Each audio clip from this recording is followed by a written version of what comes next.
The last transmission came through at 0347 hours, and then there was nothing but static. Sergeant Maya Chun pressed the headset tighter against her ears, her fingers flying across the console as she cycled through every frequency, every backup channel, every emergency protocol she had ever learned. 16 men from Delta Force's most elite unit had gone dark in the mountains of eastern Afghanistan, and she was the only one who knew exactly where they were when the silence began. The forward operating base around her hummed with its usual nighttime quiet, unaware that somewhere in those frozen peaks, American soldiers were either fighting for their lives or had already lost them. Maya's heart pounded against her ribs as she made a decision that would either end her career or define it forever. She was not infantry. She was not special operations. She was a communications specialist, trained to be the voice in the darkness, the lifeline between warriors and safety. But when every rescue asset was grounded by incoming weather, when the quick reaction force was pinned down at another location, and when command kept telling her to wait for authorization that might come too late, Maya understood something with terrible clarity. Sometimes the person who answers the call for help becomes the only one who can answer it in person. She grabbed her rifle, her radio pack, and a prayer, then stepped out into a war zone that had never been meant for someone like her. What would you do if following orders meant letting heroes die, but breaking them meant risking everything you had worked for? This is the true story of how one woman discovered that courage is not the absence of fear, but the decision that something else matters more. Maya Chun had never planned on being a hero. Growing up in a small town in Oregon, she was the quiet daughter of Chinese immigrants who ran a struggling restaurant and believed that hard work was the only language success understood. Her father had served briefly in the Taiwanese military before coming to America, and he raised his daughter with stories of discipline, duty, and the profound weight of serving something larger than yourself. When Maya was 18, she walked into a recruiting office not because she craved adventure, but because she needed a way to pay for college and wanted to prove to herself that she could survive something difficult. The Army recognized her aptitude for technology and communications almost immediately. She excelled in training, her natural patience and attention to detail, making her an exceptional signal operator. She learned to manage complex communication systems, to troubleshoot equipment under pressure, and to remain calm when voices on the other end of the radio were anything but calm.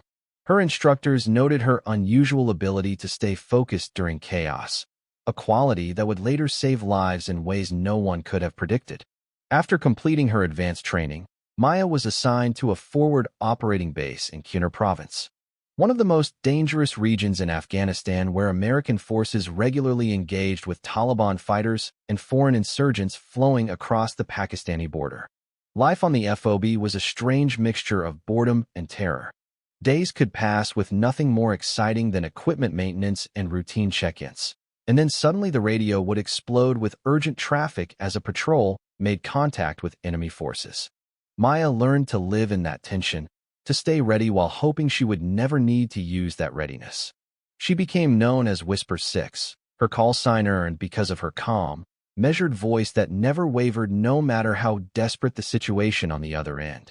Soldiers who had never met her in person knew her voice like a lifeline, a steady presence guiding them through ambushes, coordinating medevacs, and talking wounded men through their darkest moments until help arrived. The Delta Force operators who rotated through the FOB were different from regular infantry. They moved with a quiet confidence that spoke of years of training and countless missions. They kept to themselves mostly, but Maya had earned their respect through her professionalism and discretion.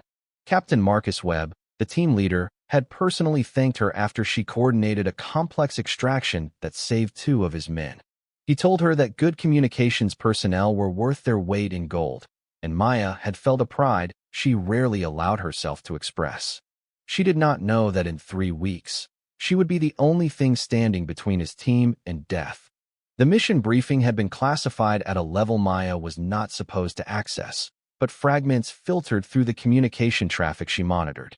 Captain Webb's team was inserting into a remote mountain valley to capture or eliminate a high-value target.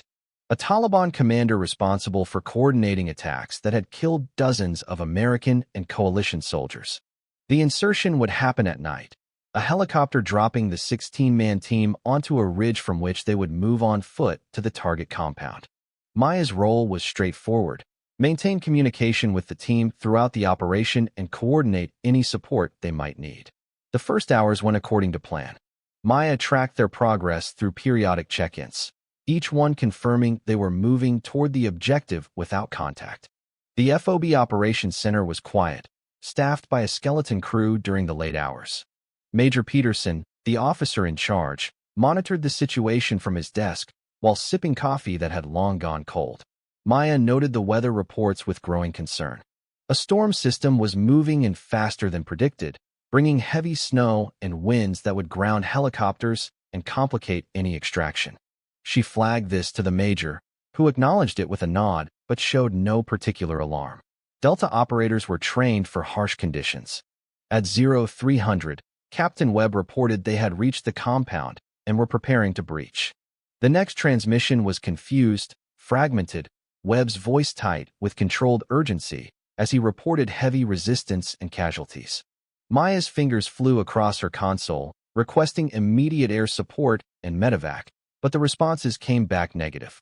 The weather had deteriorated too rapidly. All aircraft were grounded until conditions improved, which forecasters estimated would not happen for at least 6 hours.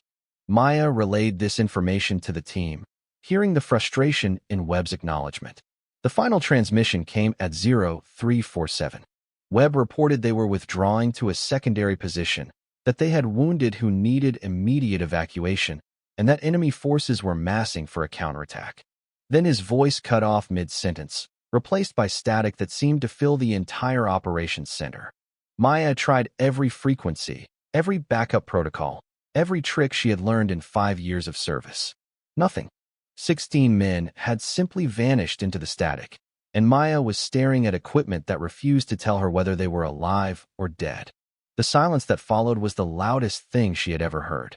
Major Peterson ordered Maya to keep trying while he contacted higher command for guidance. The responses were frustratingly bureaucratic. Wait for weather to clear. Wait for authorization. Wait for assets to become available. Maya understood military procedure and the reasons behind it, but she also understood mathematics. The team had reported casualties. They had reported enemy forces massing. 6 hours was not a timeline. It was a death sentence. She pulled up the topographical maps she had studied during previous operations, tracing the route Webb's team had taken and identifying their likely secondary position. The location was 8 kilometers from the FOB, through terrain that was treacherous but not impossible. The decision formed in her mind with a clarity that surprised her. She was not infantry, but she had completed basic combat training.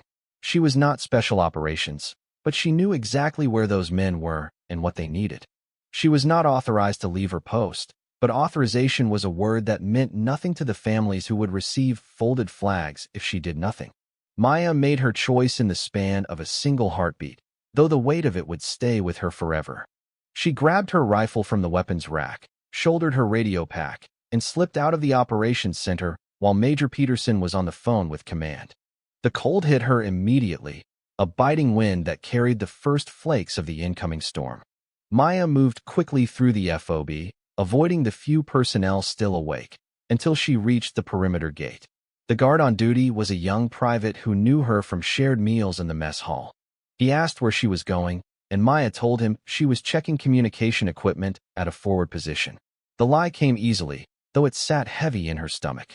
The private waved her through, and Maya stepped out of the relative safety of the FOB into the darkness of one of the most dangerous places on Earth. She moved by memory and instinct, using terrain features to navigate rather than lights that would reveal her position. The training she had dismissed as merely adequate during basic proved more valuable than she had ever imagined. Every sound made her heart race. Every shadow seemed to hide an enemy, but she kept moving. The radio on her back crackled occasionally with traffic from the FOB, Major Peterson's increasingly urgent calls for her to respond.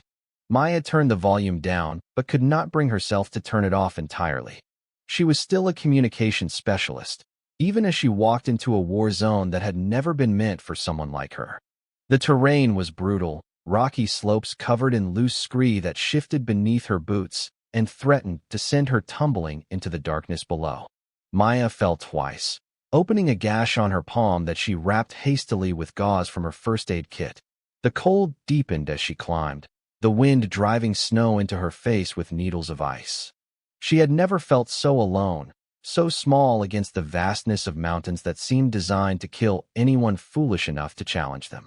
But somewhere ahead, 16 men were counting on help that the military had decided could not be provided. Maya was not the cavalry, but she was what they had.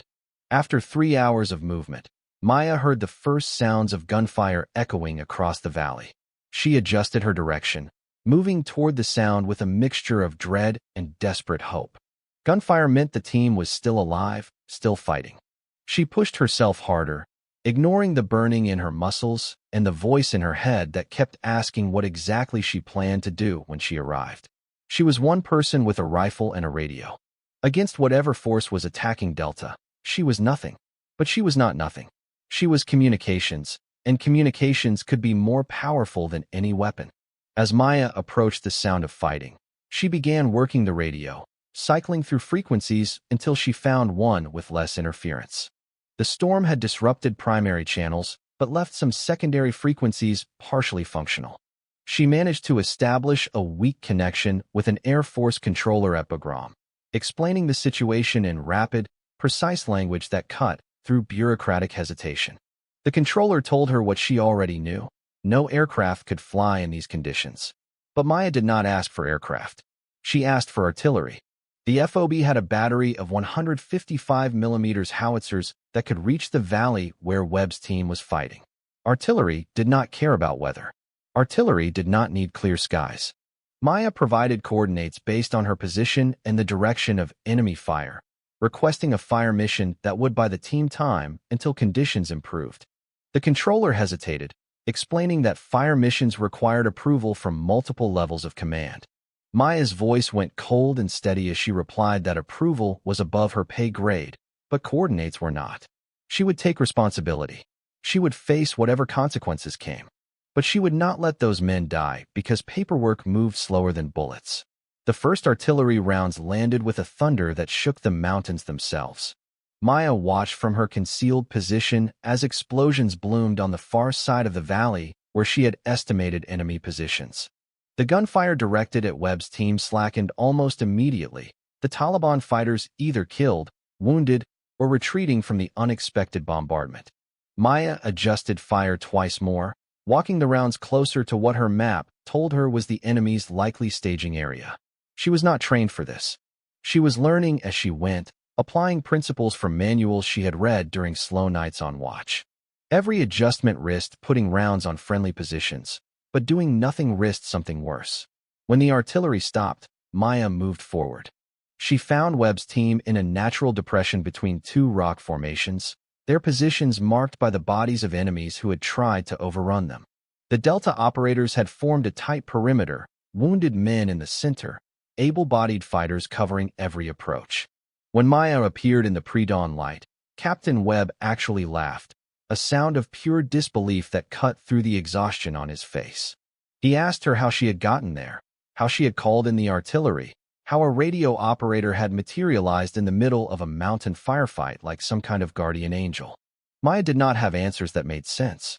She only had a radio and a refusal to accept that nothing could be done. She established communications with the FOB, explaining the team's status and providing detailed information about wounded personnel. The storm was finally beginning to clear, and she heard the most beautiful sound of her life.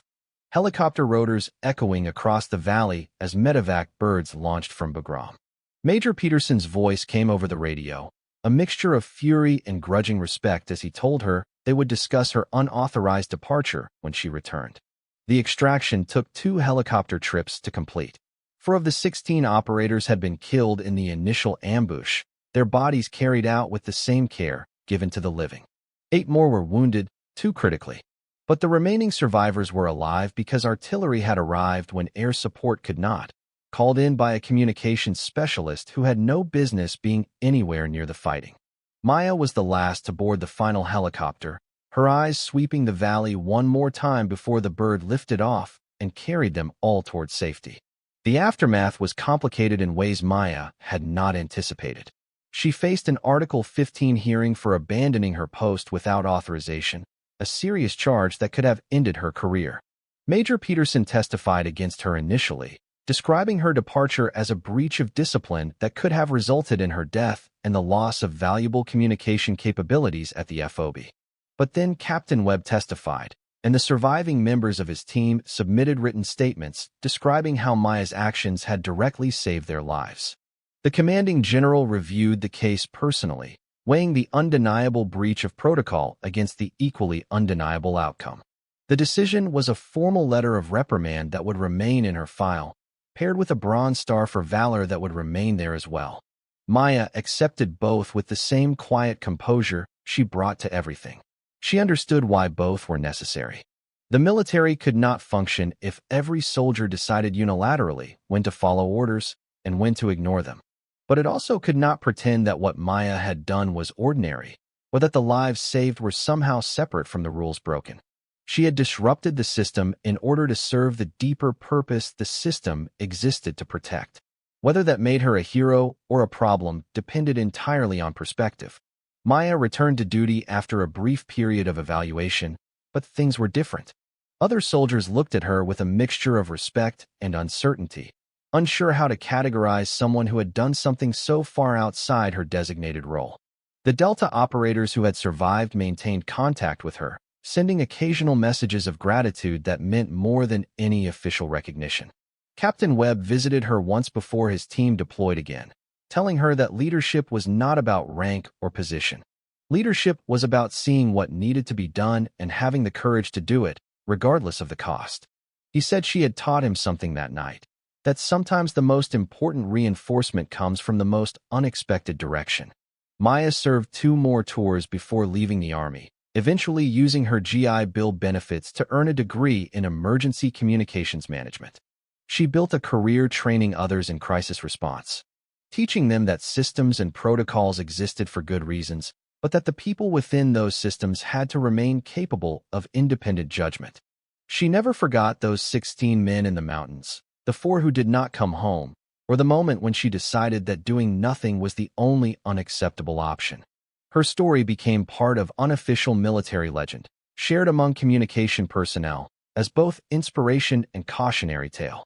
Sergeant Maya Chen's story resonates because it challenges comfortable assumptions about heroism and duty. She was not trained for combat, not selected for special operations, not chosen by anyone to be the person who would walk into that war zone and bring those men home. She chose herself. In a moment when waiting for someone else to act would have meant accepting deaths she knew she might be able to prevent. Her choice was not reckless. It was calculated, grounded in her understanding of terrain, communications, and the capabilities available to her. She did not charge blindly into danger. She brought her expertise into a situation that desperately needed it, adapting skills developed for one purpose to serve another. The lessons of Maya's journey extend far beyond military service. She demonstrated that competence in any field can become leadership when circumstances demand it. She showed that following rules and understanding when rules must yield to higher principles are not contradictions, but complementary aspects of mature judgment. She proved that courage is not the province of any particular role or gender, that the person who answers the call might be exactly the person no one expected.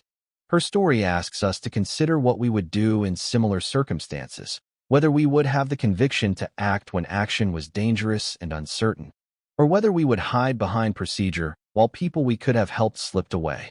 Maya never called herself a hero. She said she was simply someone who could not live with the alternative. Perhaps that is what heroism really means. Not the absence of fear or doubt, but the presence of something stronger than both. Her story stands as testament that ordinary people, placed in extraordinary circumstances, can discover reserves of courage they never knew they possessed. And sometimes, the person who saves the day is just the radio operator who refused to accept that the day could not be saved.